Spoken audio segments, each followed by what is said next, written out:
And hello, black man. What's happening, man? This is James Dinkins back with another episode of the Hello Black Man podcast, man. Come on in the room, man. We thank everybody for joining. It is 9/13/2021. I hope you have made the best of this Monday. I hope you have made the best of this Monday. You'll never get it back. You absolutely will never get it back, man.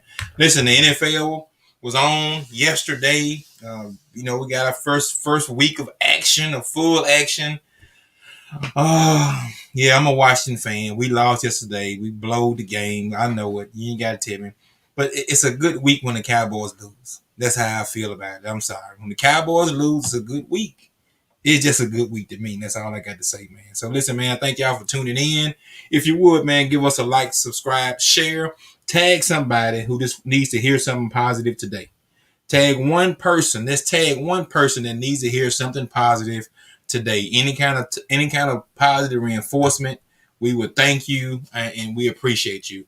Kanoi, you have something about some rinky-dink high school team. Post your comment, get you out of there, just to say you saw it. That's all. We are not for the 49ers over here, buddy. We just ain't for it.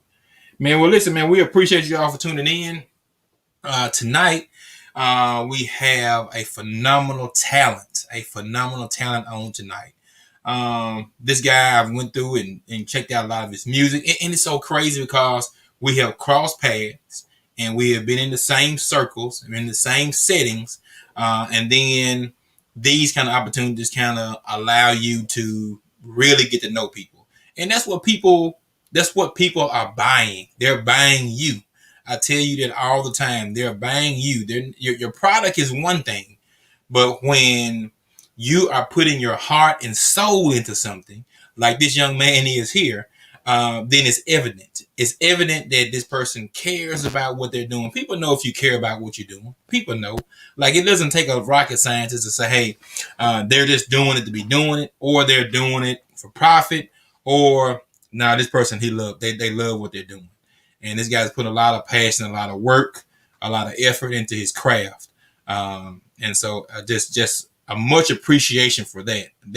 That's huge in itself. To see somebody put appreciation into their craft, time into their craft, I think is huge, man. So I'm just going through and I'm sharing the page, sharing the live as much as I can to all my 195 groups. Real quick, and we're gonna get started, man. We appreciate you for tuning in. Like I say, man, if you would just give us a share. Just give us one share, one tag. Kanoa Brown going crazy in the comments. He's tagged half his timeline. He probably finna get banned. He's tagged half his timeline, but I appreciate it, Kanoa. You know I do. So coming on, like I said, give a brief introduction to the young man that's here tonight. And his bio is phenomenal. I mean, like what he's been able to accomplish, and like I said, he's one of those people that's he has been into this music game for a while. Didn't start yesterday. He's a father. He's a husband. He's an underground conscious MC, hip hop educator, national touring artist, featured in Genius.com, hip hop DX.com. So he has accolades, ladies and gentlemen. So listen, if you hadn't heard this brother before tonight, make sure I got his social media right there at the bottom, his Facebook information, his IG, his Twitter handle, his website. So that there are no excuses. You can just watch it now, watch it later, share it, reshare it. Want to make sure that this young man gets the notoriety that he deserves. Without further ado, we're bringing on Mr. Marcel P. Black. Yes, indeed, bro. What's up, Doc? Man? What kind of hat you got on, man? Come What on, kind of hat say, is that? let me tell you something, baby. Thunder all day, every day. Thunder. I lived in Louisiana for 19 years. Never was a Pelicans fan. Always rep my home state. Now I'm back in my home state, and we repping all day, every day, baby. You like it didn't even cross your mind. Say, hey, you know what? I'm here. Like you almost a transplant at that point, Marcel. So look. Let me ask you this, right? You in Jackson, right? I'm in Jackson. You a Washington, so you like Washington, and that's cool. I heard you say that. Yeah, So I'm you a telling Washington. me if Mississippi, if Jackson got a NFL team, you wouldn't rep them harder than anybody else?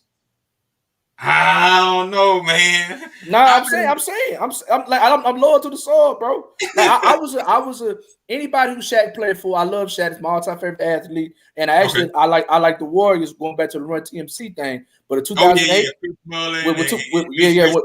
with 100%. But in Yeah, 2008, I mean, in 2008 when we stole Seattle Supersonics, you know what I mean? I mean, yeah. you know, I was living in Louisiana, but I'm loyal to the red dirt. You feel me? So I'm thundered up all day, every day, baby. All day, every day. How you feel about the squad coming up this season? Coming up. Hey man, we tank it, baby. We should have tanked some more. You know what I mean? Like I love, you know what I'm saying? We tank. We got to do what we got to do, man. We in a small market, so Yep, like in the small market. everybody was talking about not paying people. We started paying people, but then you got people like Paul George. They signed these super duper maxes, and then they asked for a trade. We can't keep these superstars, and so we have to build them from the ground up. So You got to. we destroy and rebuild it. You know, I love Shea, I love Poku, I love Dort. I'm trying to see what Giddy gonna do. You know what I'm saying? Yeah, Like yeah, I want us to be competitive, to be able to develop our players, but we can't win too much because we still got Imani Bates, we still got Chet, we still got a lot of yeah. people come up, and we got 18 first round picks over the next 6 years. You do got 18 first round So yeah, picks. so let's play hard and lose. You know what I'm saying? Yeah, whatever. But we thundering up all day, every day, regardless. We still repping. Man, that's what's up. Listen.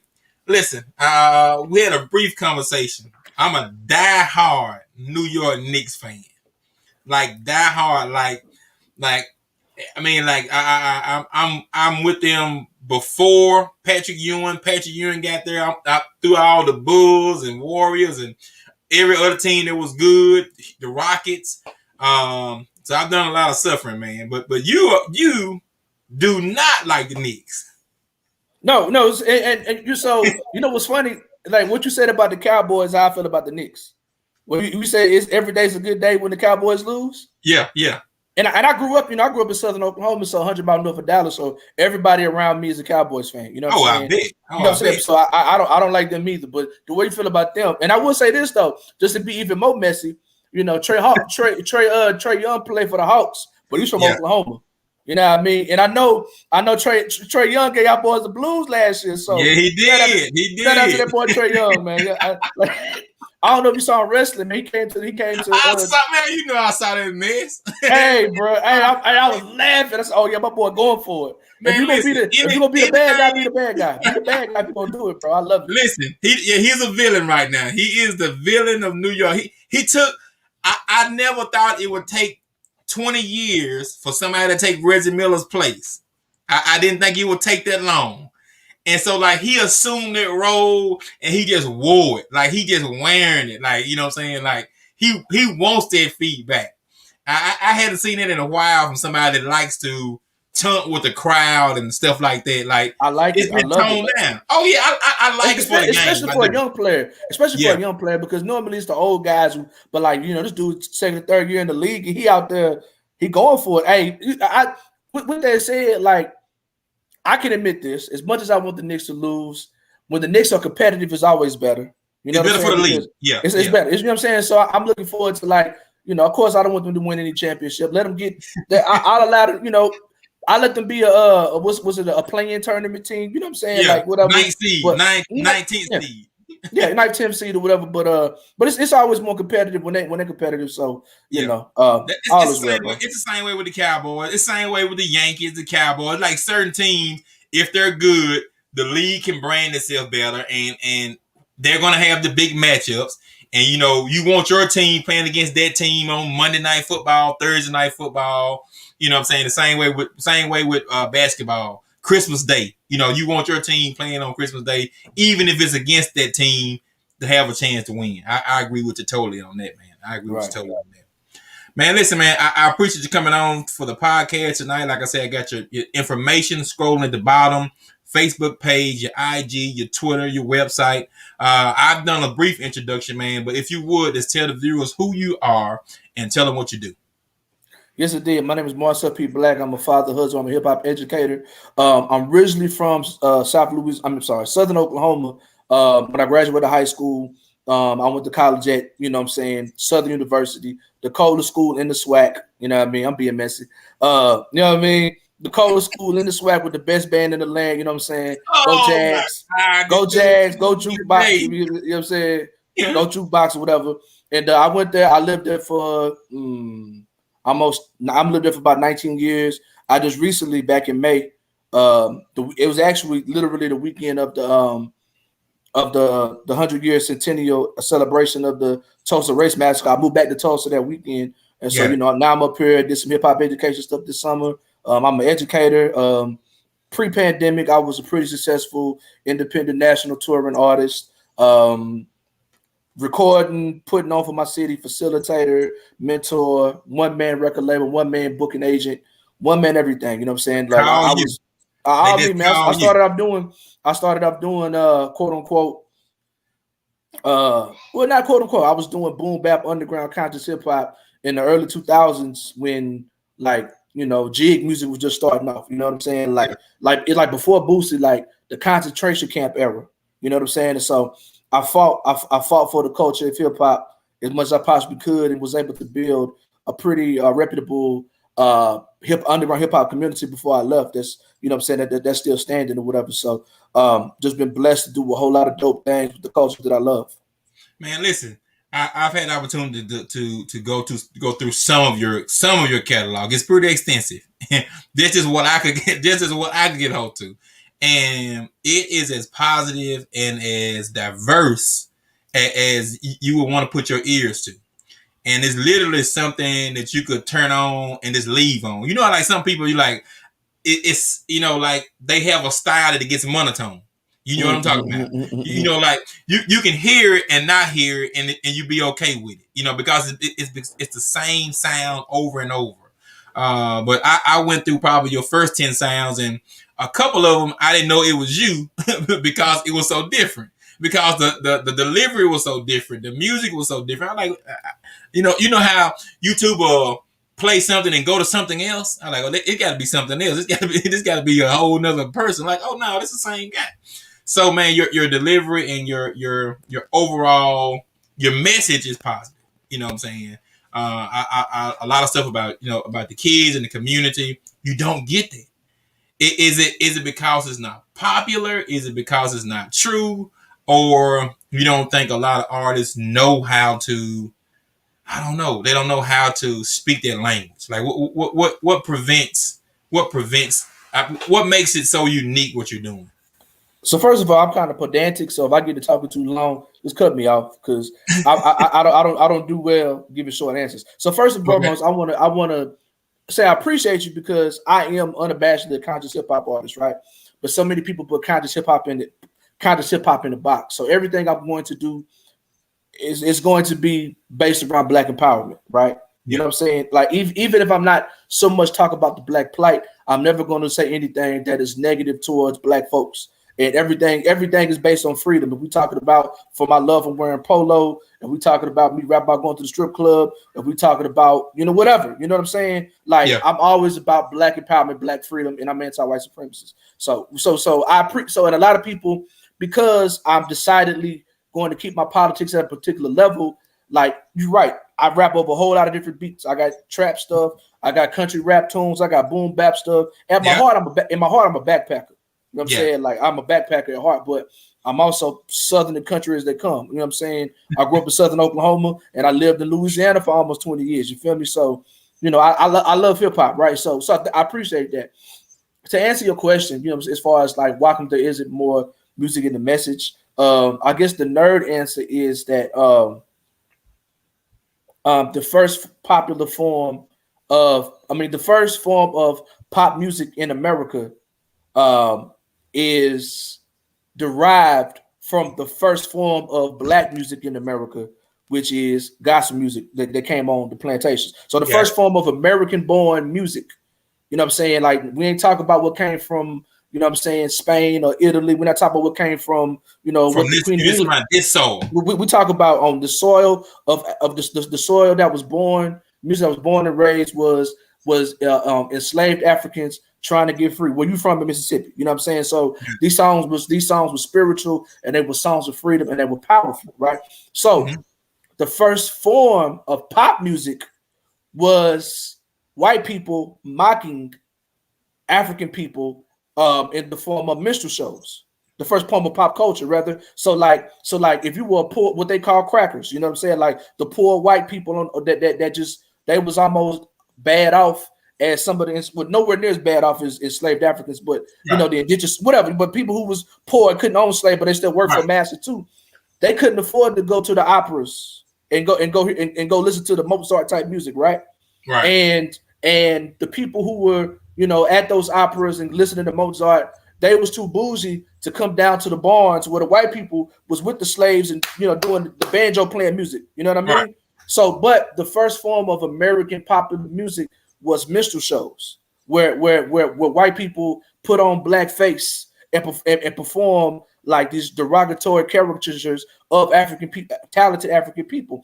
And so, if you was an entertainer at one point, if you was a black entertainer, the only way you can get your art heard was to put on that black face too when you are already black. And so when you start the music business, of course they're not going to invest in stuff, you know, with the history that Africans have in America and in the diaspora. Of course, you're not going to promote and sell other white people music about African freedom. Yeah, you're gonna sell them the worst stereotypes possible, right? And so, so as far as like, I was just thinking about it, like I was joking with my wife. Well, we PG-13. How we talking over here? Come on with it. No. I was just thinking like I was just, you know, scrolling through my Instagram or whatever, and not saying I don't like it, but I can't imagine as a 38-year-old father and husband, blah, blah, blah, things that I've been through, is to walk into the booth and the first thing I talk about is, ho, shake your ass. Like me personally, I couldn't do that. And I think a reason why a lot of people make this type of music when it's not their lifestyle is because they know that that's the only thing that these white folks are gonna want to sell for you.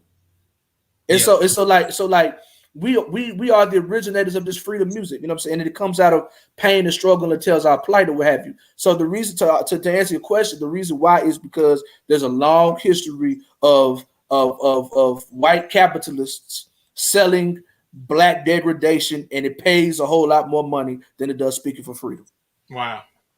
Yeah, you said a lot. You dropped a lot of knowledge right I'm a there. teacher, man. I'm a teacher. I got my degree in history. That's obvious. So you know, I be reading books and stuff, man. You know what I mean? That's obvious. That's listen. That ain't nobody. I don't think nobody gonna question that. But to have that synopsis and that storyline put together like that.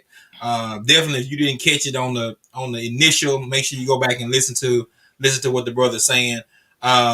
And it's true. It's laid out there. It's in the numbers. It's in the music. If you go and look at your top 20 artists, how many are talking about the same top 3 things? Like for example, so like you know, when you know, and I'm an adult. I'm not gonna say I don't like ho shake your ass music when I'm in the strip club or where I'm in a party, whatever. I'm an adult. You know what I'm saying? Like I like to go to P Valley too. You feel me? But I understand there's a time and place for that. And so for me, like, so when I'm riding with my mom or my kids in the car, like I have a playlist called White People Bops, and it's all about white artists, and it's probably about 150 artists, right? Mm-hmm. None of these artists do I have to go out of the way to find edited music. It's there. You know, I don't have to, but you know how hard it would be to put a playlist together from Tidal to find 150 rap songs that's edited. That's hard. You would be doing it forever. It would take you forever to find 150 songs that are edited, that are hits, that are popular top 40, not just like super duper obscure. And when we talk about like a whole bunch of Will Smith, I'm talking about if I want to listen to Future, if I want to listen to Drake, I love Little Brother. Even Little Brother is not appropriate for children, right? You know, some of the things they're talking about. But for me to find 150 of those songs, it would take me forever. And you know what I'm saying? And so like, I got to listen to. You can't even really listen to like new R&B anymore, because even though you know they're not cursing, but they still literally on the radio singing, eating booty like groceries. You know what I'm saying? Yeah. It's very visual. And I'm saying this not to, you know, a lot of people love to get on here and dump on black people. I'm saying this is because the music industry is ran by, you know what I'm saying, Trump supporters and white supremacists and Zionists, and they don't care They don't care. They will sell us. They are literally trillionaires and billionaires off of selling us poison. And they quick to blame the finger at us. They give us it's the same thing in the streets, right? It's like we can blame these GDs and folks, you know what I'm saying, in Jackson, or we can blame these Crips and Bloods in North Tulsa, right? And that's true, right? You shouldn't do something that's harmful to your people in your community. But at the same time, we got to bang on the people who put us in this situation, right? So we got to hold, you know what I'm saying, the governor, whoever in Mississippi, who got these conditions like this. The same thing in Oklahoma, right? We got to bang on these local politicians and hold them accountable. So the same thing with the music industry, right? We can blame the artists or whatever, but we understand that if it was up to us, we would be a whole lot more diverse. It would be different. It would be different. Wow. That is huge, man. Listen, so it is so, I guess it's unique, very refreshing, to have your banter, from that perspective, from an artist perspective, because normally your perspective is coming from someone that is outside the industry that notices what they're being fed. Very seldom do you see an artist is on the inside say, "I know what's going on." Because I'm in the streets. Like, I'm an educator because I've worked in like I always say, like when I was in Baton Rouge working with young people, my street credibility came from the fact that I'm really in the hood. I'm the father figure for these widowed mothers cheering. You feel me? I'm the mental health counselor, like coming to meet one of my young people at his grandmother's house, and I realized this house is a trap house. Or the same particular client I had, I went to go meet him at a community center for a session, and I had and some dudes from the hood like literally patted me down to go see him. Like I worked in a 70805 as an educator and a mental health counselor at this particular zip code in Baton Rouge, had some of the highest middle school dropout rates, AIDS rates, murder rates, whatever, lowest education rates in the country. So for me, I'm really my father was, God bless his soul, was a juvenile probation officer. He worked with young people trying to get young brothers out the hood. My mother was a social worker. You feel me? So my and a lot of my families are educators, right? So a lot of my life, just growing up seeing like us going to these type of places with these particular conditions, and what I'm saying, trying to do our work to get them free. And I just happen to rap about it. So like I don't, and plus, I read a lot of books. I'm a Pan-African Marxist. You feel me? And so like I'm really on the radical left or what have you. And so for me, like I work in these conditions. You know what I'm saying? And so like you're living it. Right. So it's like, for me, as a person who works in these particular conditions, I would feel bad if I glorified them. Got it. Like I couldn't do that. I'm a son of a gospel singer as well. You know what I'm saying? So like, just it's in me to, it's a different version, but it's in me to hold on to that Black oral tradition of, what I'm saying, modern day slave hymns to sing it for, sing it for freedom. Wow. That's deep, man. It is. So tonight, what I want to do is I want to ask you a series of questions out of the Hello Black Man Journal, just to get your perspective on it. And it's so, I ain't gonna say it's ironic, but the first question that I'm going to ask you just hit on it. Like, you literally just spoke on it. So the first question I'm going to ask you tonight is, hello, Black man, explain your political views. Would you ever run for a political office? If so, which office? If not, why? I am of the black radical tradition. Politically, I identify as a radical left Pan-Africanist. I'm learning more about Black socialism and Black Marxism, which is ironic because I just moved to Tulsa, where Black capitalism is, Black Wall Street, and the myth of Black capitalism is big. So I'm learning to educate myself more so I can put them on my music and educate some of the people that I'm around. So that's where I come from politically. Like, I'm not a Democrat. You know what I'm saying? Break it down just a little. Break it down just a little bit. This say, hey, like, give me a couple of your beliefs, because if you talk about Republicans, that their first thing is going to be what I'm saying, big market stocks and stuff like that.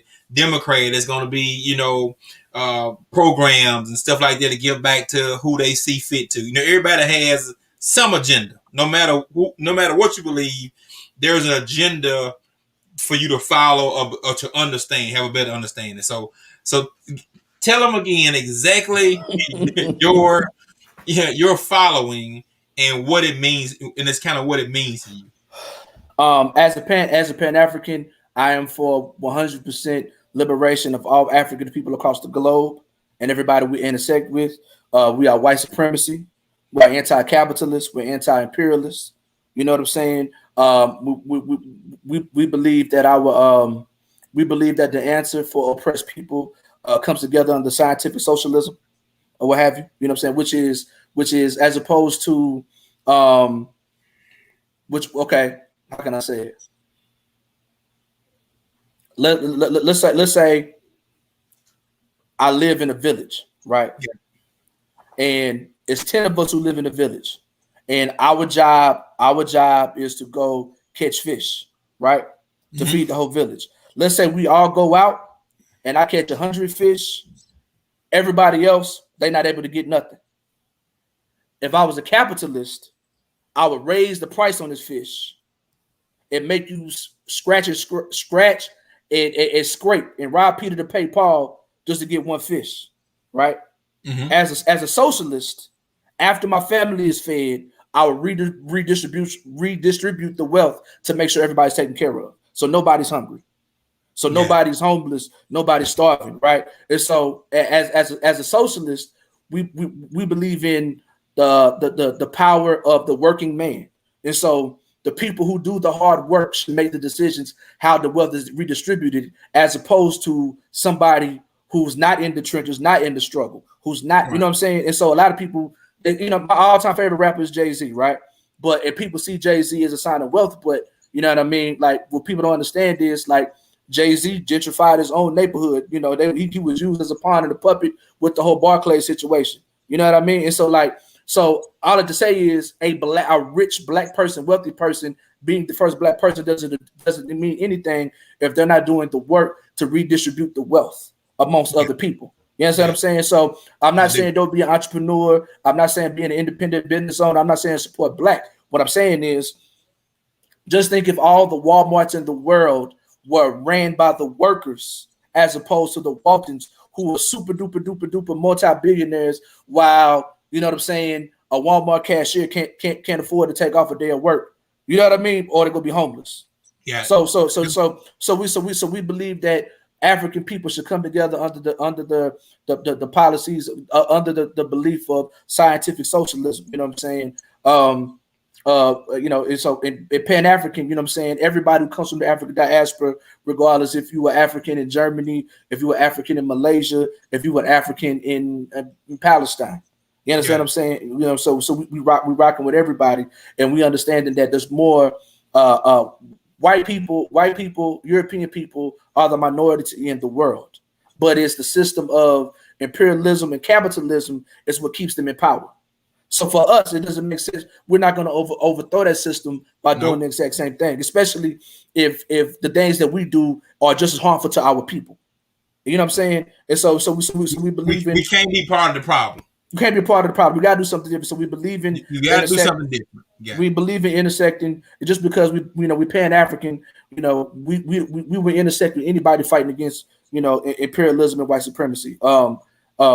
Yeah, you know, we believe in dialectical materialism, historical. And for me, and I say this, I guess to make this kind of like to round it up. I'm a huge student of the Black Power movement.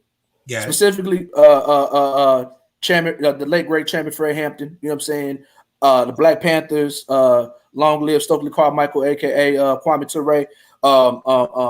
Field Marshal George Jackson. You know what I mean? It's like so those brothers, like right after the Black Power movement coming off the energy that Malcolm X had, you know what I mean? I believe those brothers had the answers. You're Dr. Umar fan? No, indeed. Because he is a black capitalist using revolutionary Pan-African rhetoric for fraud with nothing to show for it. So I don't follow like any real deal Pan-African. We spend a lot of time laughing at Umar and saying that he's not the one to follow. Yeah, all right, I get it. Yeah, so yeah, so we don't fool with Brother Umar, whatever. I have a phone full of memes that we use to you know what I'm saying, to make fun of Umar, things of that nature. Whatever. Him and his 2 fake wives he just got.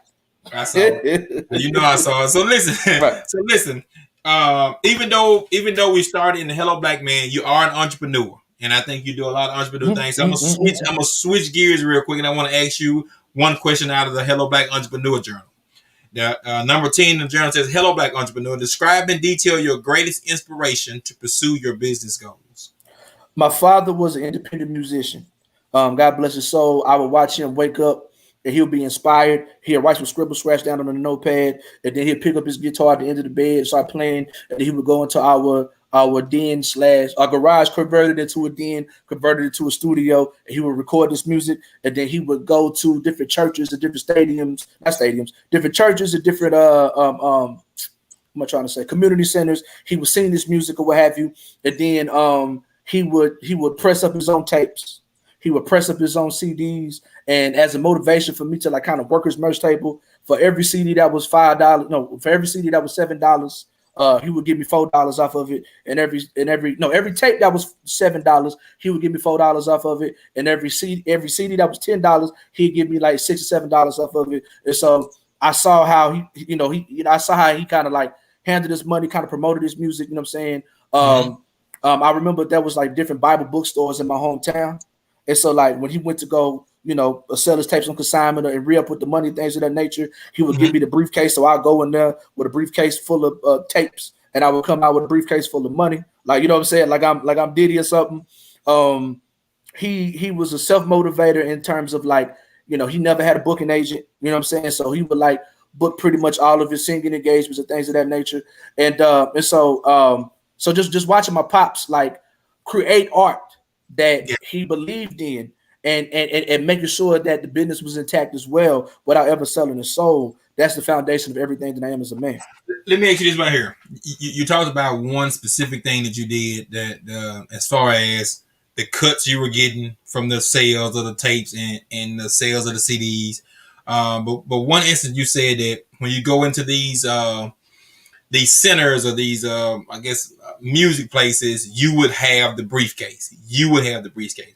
Mentally, what did that do for you? I Mentally, didn't it re- seems I so didn't realize it. I didn't realize it until I got older. I didn't realize it to what he was doing until I got older. Until I was going to pick up my front end.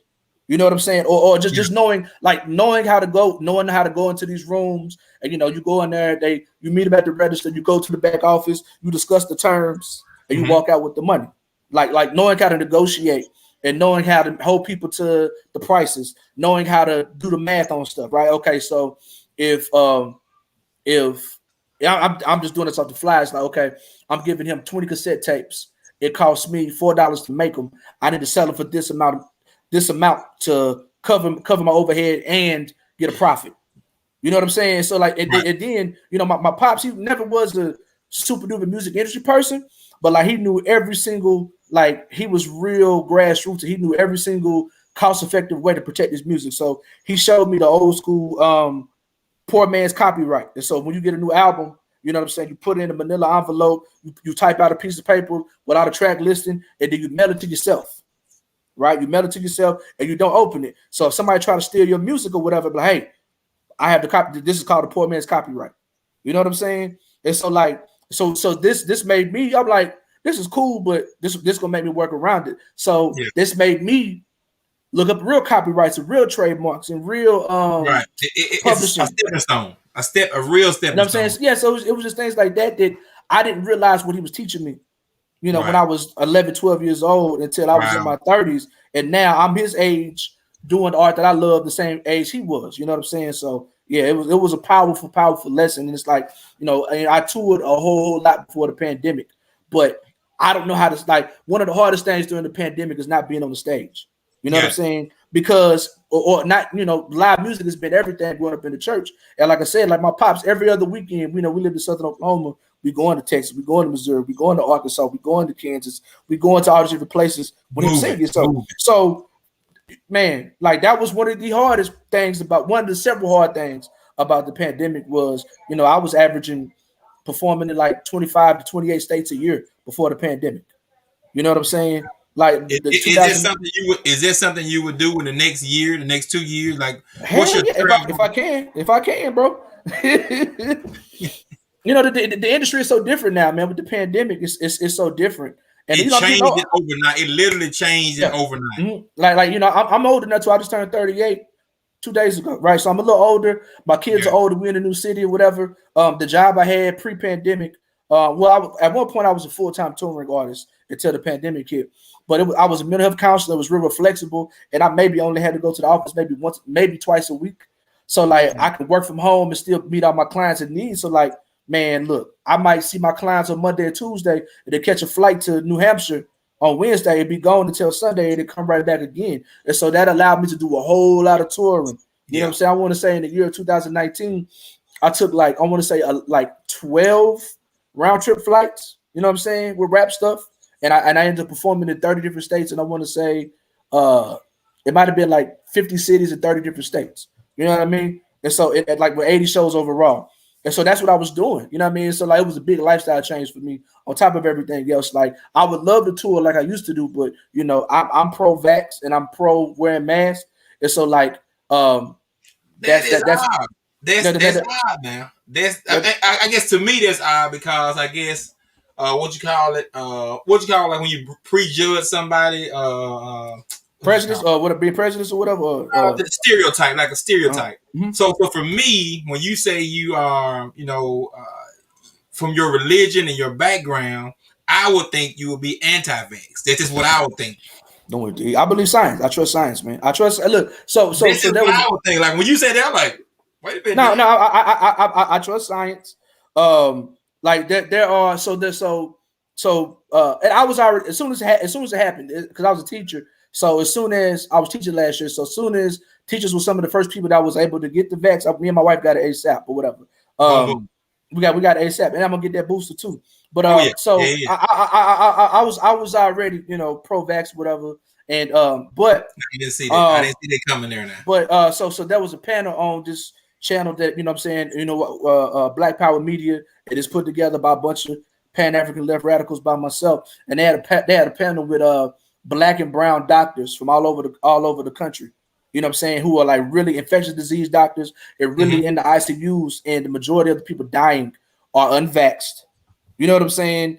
And they were saying like, yo, I look, the government is crooked. We can't trust Biden, none of that type of stuff. But the statistical data shows that the vaccine really is saving lives. And the people that are dying, the people that are filling up these hospital rooms and going to the morgue are African people. You know what I'm Yeah, saying? People who I trust politically. They'd be like, man, F Pfizer, F Moderna, F Johnson. They are trying to get some money off of this. And the real yeah, reason why they want us vaccinated is because they want us to go back to work. But that does not negate the fact that people are still what it dying does. because they're unvaccinated, right? Yeah, It legit is saving lives. And so I'm with it. And I mean, just for my industry, right? Like for instance, I don't know if you saw they had the Lollapalooza thing a couple yep. months ago. It was Saw it. 380,000 people. Saw it. That was not a super spreader because you had to have a vaccination to be there. Like Think about it.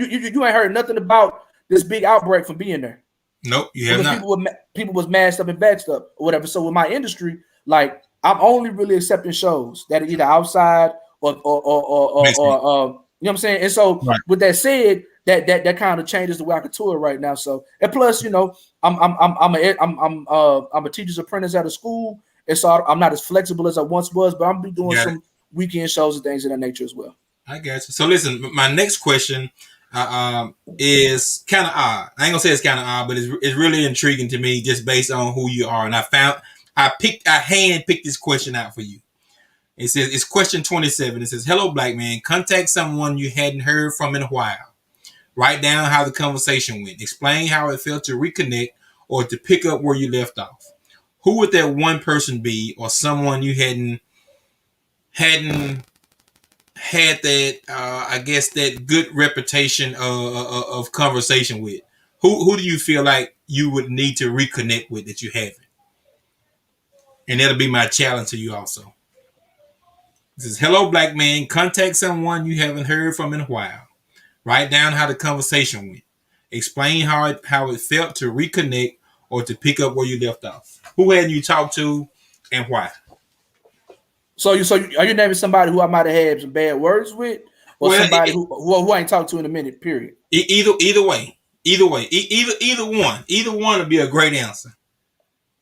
And like just give us a little synopsis of the scenarios. Of, hey, we just kind of went two separate ways, and I hadn't talked to him in a year, 6 months, 2 years, and you will So feel I haven't. comfortable now. Okay, I'm okay. So I guess I'll answer it this way.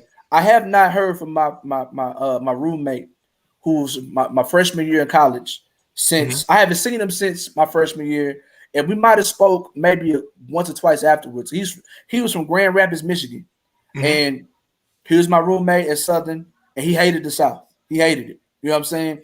We was real cool, but like he just didn't fit in. It was too hot for him. I remember our first party that we went to in August. He come out wearing like a throwback jersey, hoodie, and some Timbs. Because in August in Michigan it's already cold. Right. Yeah. But he was He like about to super fall super out. He hot. about to fall Yeah, out. yeah. He had to go back and change, and by the time he changed and came back, the party was over. I remember that. But he's somebody that he's not on no social media. I can't Really? find him. I can't find him. Like the most I found him was he works for like the Veterans Association or something in Michigan, and their Facebook page posted him, but he's not on Facebook. And like I'm on their page, like, hey man, I'm his college roommate from his freshman year, from my freshman year. I want to put. Yeah. So I would like to check up here. I remember like he was 17 when we came to college, and he had like a 1-year-old son. So his son is probably Wow. like 20 years old now. And I just want to catch up with him. We was real good friends, whatever. We became Yeah. like really, really close. So I would like to catch up. His name is Brandon Frierson. So Brandon Jamar Frierson, if you ever watch a Hello Black Man Journal, tap in. All my information Tap at the in, bottom of man. the stage. Man, that'd be dope, man. That I would be guess dope. I could say I definitely believe in don't let not letting the sun go down. So I Mm-hmm. can't say that there's too many people that I haven't spoke to that I fell out with that I haven't spoke to that I would like to. But I will Mm-hmm. say I can give you an example of a time. So I started rapping when I was in high school. And one of the guys who I was rapping with, you know what I'm saying, is a class ahead of me. His name is I'll say his name because it's my brother. His name is Nkosi. We was real tight. He went to college in Atlanta. I went to college in Baton Rouge. Whole lot of other stuff happened. One of his friends from Atlanta, we all started a trio. We was rapping, and like in 2006, I'm still to this day, I'm not really sure what happened, but you know, we young, 22 years old, we all kind Yeah. of fell out. Yeah. So I Yeah. left the label, I left the group, and you know, I go to Atlanta a lot, and we would see each other a lot, but it wasn't the same. You know, it Yeah. wasn't the same as it once was. Like it was almost like we was trying to force because it really wasn't a resolution to why we fell out. Because I'm still not really sure why we fell out. There Yeah. wasn't no resolution, and so there was some bad blood a little bit, mostly basic confusion, not of a Yep. lack of love, but mostly basic confusion, Yep. right? And That's so that's every, normally what it be. That's normally what right, it be. There's so there's lack of communication. There's right, confusion. If and it's just being ever, young, yeah, and stupid, yeah, right? And so yeah, in 2019. And so I saw him, you know, when I come to Atlanta, we catch up. And one time we got into it, whatever. But the last time I saw him, we was in Atlanta. I was on tour when I was promoting my album about almost 2 years ago. And we did the show. They came to the show the next day as I'm getting ready to head out. He was like, hey, man, look, I don't live that far from where you staying at. Let's go grab lunch before you hit the road. And so we got up and we went to, was it taco, whatever. It's like a little taco place or whatever. It's pretty popular in the Atlanta area. And we sit down and chopped it up like old friends. And so we didn't necessarily say, hey, man, we didn't hash out the old stuff. We didn't right. apologize. It kind But of like started there. now we in our late 30s, you know what I'm saying? I'm married with kids, you know what I'm saying? He was about to get married. Now he's married, he has a child. We, you know what I'm saying? We adult men, and we was able to, like, I feel like we apologize. We resolved our differences without even having the conversation. And Yeah, sometimes, yeah. like for me, That's huge, man. this is my thing, bro. A lot of for me, my anxiety don't come from having. I'm not afraid to articulate how I feel and emote. Right, my anxiety comes from lack of resolution. You know what I'm saying? But I also understand that a resolution isn't always, hey man, I'm sorry. Sometimes a resolution is a hug, it's a dap, it's hearing the voice on the phone, it's an eye look. You know what I'm saying? And it's Right, like a matching of proper energy. And 9 times out of 10, most disagreements come from. Most problems come from a lack of understanding. Not necessarily we ain't got to agree on everything, but you know it's a lack of peace between what we're trying to accomplish. So I feel like that last conversation that me and brother Nkosi had was just love and peace, and I believe that we both walked away from that feeling like, hey, we might not kick it like we used to do back in '98, you know, 99, but the love is exactly the same, and we'll ride for each other forever. wow, man, that is huge. I knew you had a story. I could tell you one of those people I like got it a lot just of story, bro. I'm a yeah, yeah, griot, bro. yeah. I'm a griot. I got a story to tell like big.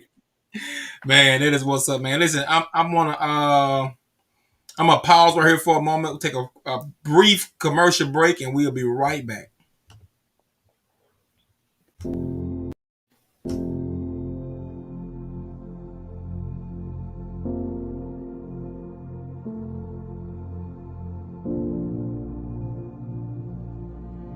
Hello, black man. This guided journal is being made available to build character, confidence, and define the inner person. It has been deemed clear that our culture and our past has hindered black men from being open and vulnerable. Hello, black man. Hello, black man.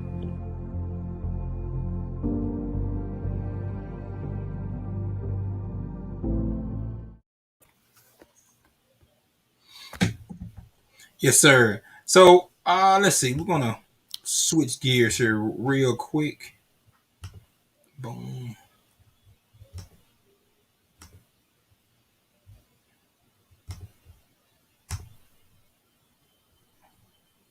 And this is one I was listening to just a moment ago.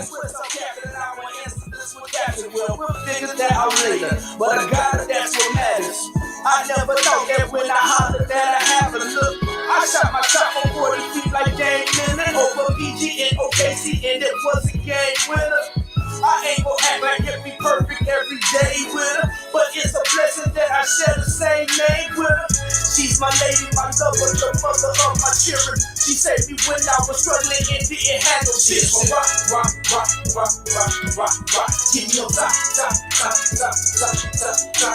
Every day, every way. My baby ain't got no time for the game. She stay on the job, so she just got. So she ain't got no time for the man. Always around, holding me down. She's my trip for the force of pain. If it's a dream, don't wanna wake up to have to live like the title of a game, man. If this is a dream, I don't wanna wake up. I just wanna spend my forever with you. If this is a dream, I don't wanna wake up. Yo, don't rock no jewelry with my wedding. Man, listen, that song is slapping, man. Thanks, that song right there is slapping. Listen, so when you get ready to do your thing, like you know, like this is what how I feel. A lot of artists today, they are pulling things into their music that they don't necessarily live. That they're pulling they're pulling things into their music that they don't necessarily see. Now they may get to a point to where they see those things or where they're around those things, but a lot of people are pulling things into their music that they can't that there's not a lot of truth into it, right? But listen to your lyrics and listen to, you know, not just that song, but a plethora of other songs. It's evident, like it's really evident that you are telling a story. You know what I'm saying? Now you're not creating a story, and not saying that nothing wrong with it, because that's what some people do. They create the story, but you're just telling a story, and it seems to flow a lot easier. Yeah, I mean, I love my wife, man. You know what I'm saying? Like my wife, bro. Like, I do a lot of stuff, bro. I do a lot of stuff, bro. And don't nothing happen without the permission of my wife. When we first got together, you know what I'm saying, and we first got married, and I started, you know, like the summer that we got married, my career took off around the same time. You know, I got married, graduated college, had my daughter, and then my music career started taking off. And I'm like, man, you know what I'm saying? Like, I kind of feel conflicted because I'm a new husband, I'm a new father, but I'm getting called to come to Jackson, to come to New Orleans, to come to Lafayette. And she said, I know that hip hop does something for you that I would never be able to do. And I'm okay with that. Just make sure you take care of me and my family. And I honor that. You know what I'm saying? I honor that. I honor that. You know what I'm saying? I honor that by being a strong and faithful husband, loving husband, trying to be the best father I could possibly be. And don't nothing happen without a blessing, because I love her and respect her that much as a person. You know what I'm saying? Like she's not even like super duper into hip hop, but she's super duper into me. And she knows, and she like, you know, I grew up watching my father be the same type of person with a supportive wife. You know what I'm saying? So my wife is everything to me, my best friend, and like, you know, I really wanted to make that song particular because like all your favorite rappers are married, but they rap about bitches and hoes and what they do, blah blah blah blah blah. Nobody raps about like marriage. Is like if you got you a good wife, bro, marriage is the littest. Marriage is the littest. I absolutely love being a husband. I absolutely love it. And so I wanted to make a song. You know, that song is definitely for my wife, but like on a second and maybe tertiary standpoint, I wanted to make I wanted to make black marriage and love cool. Got it. And there's something for the husbands too, Yeah. right?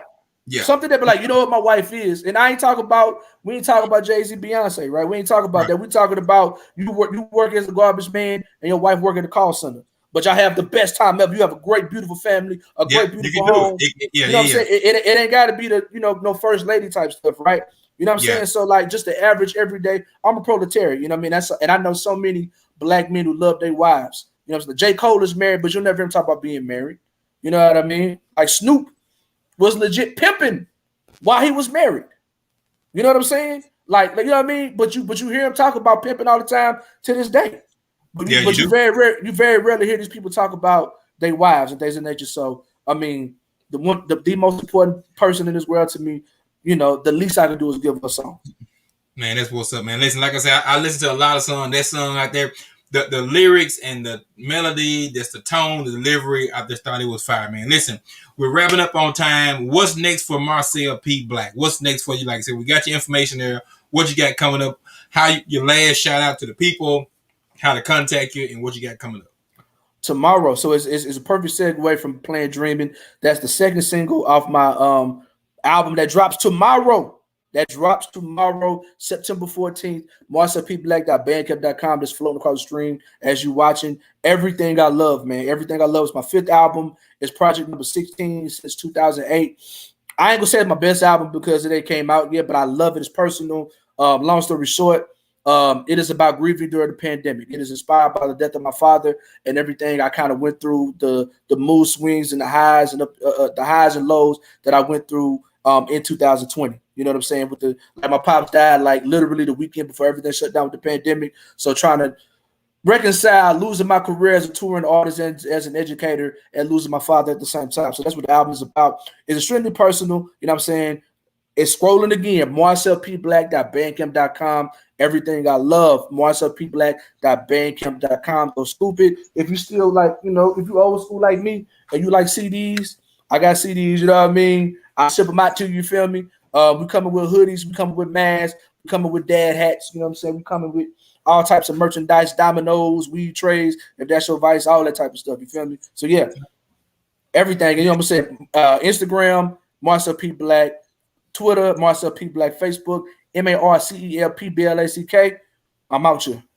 Man, that's what's up, Marcel. It's been an absolute pleasure having on the Hello Black Man podcast tonight, man. You've been very transparent, you've been very open, very knowledgeable, and like I said, you hit me with some stuff that I wasn't necessarily looking for. You know what I'm saying? With your background, your political background, your pro-vax, like some different things. But I appreciate you. Go Alcorn State University. I just want to put If you don't get, all right, look. this Stop. just We put gonna do that that. I gotta say this too. I would be super duper cap. Jackson, Mississippi was the first place to embrace me out of state from Baton Rouge. Mm-hmm. When I come to Jackson, I get love like I'm from there. You know what I'm saying? Big shout out to my OG, Kamikaze and Fifth Child. And man, there's so many people. Dollar Black and Silas and Young Jules. And like Jackson is a huge part of my career. I am an honorary Jafrican. You know what I mean? Shout out to all my Jews out there. You feel me? I'm an honorary Jew. You know what I mean? Shout out to everybody. The Offbeat from Martin's, all this other type of place, man. I love Jackson. You know, the one thing I miss about not being in Louisiana is that Jackson ain't 2.5 hours away. But I'm definitely gonna come back and rock with y'all. So shout out to Jacktown. Man, that's what's up, man. Man, we appreciate you having on, man. Listen, have a good night. We'll be in touch. We'll be spinning your music. And man, we appreciate you, Doc. Peace. Yes, sir. Hey, that was Marcel P. Black Man on with us tonight for the Hello Black Man podcast. Phenomenal, talented, smart, educated. This guy's an educated guy, man. Listen, he's not talking off the top of his head, talking facts about some things, man. So listen, you want to follow him, follow the movement, follow what he got going on. His music is fire, positive. If you're looking for something that you can play, just play and listen and learn, and have a better understanding of things. His music is the type of music you want to listen to. Like I said, he got his Facebook information down there, his IG. Make sure you blow the man IG up, man.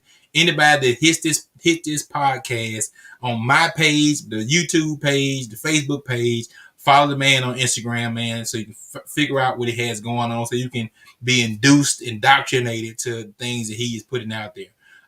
Just positivity, man. Be around as many positive people as possible. People talk about they don't want this circle. My circle is one. My circle is two. You need a circle of as many positive people as you can get as you can be around. I promise you that. So his Facebook page, Marcel P. Black, IG, Marcel P. Black, Twitter, Marcel P. Black, website, marcelpblack.bandcamp.com. Make sure you get that album that's coming out tomorrow. Make sure you go and support him. A phenomenal young man. Listen, this has been Jamie Jenkins. I am Hello Black Man. I got my Do Your shirt on tonight. Coming from straight out the mall. Y'all check it out. If y'all ever in the mall, the man says, doing you to the fullest. That's what the shirt says, man. It's repping some local talent, local artists. Thank y'all for tuning in, man. Make sure you check out marcelpblack.bandcamp.com. Y'all have a good one. I'm out.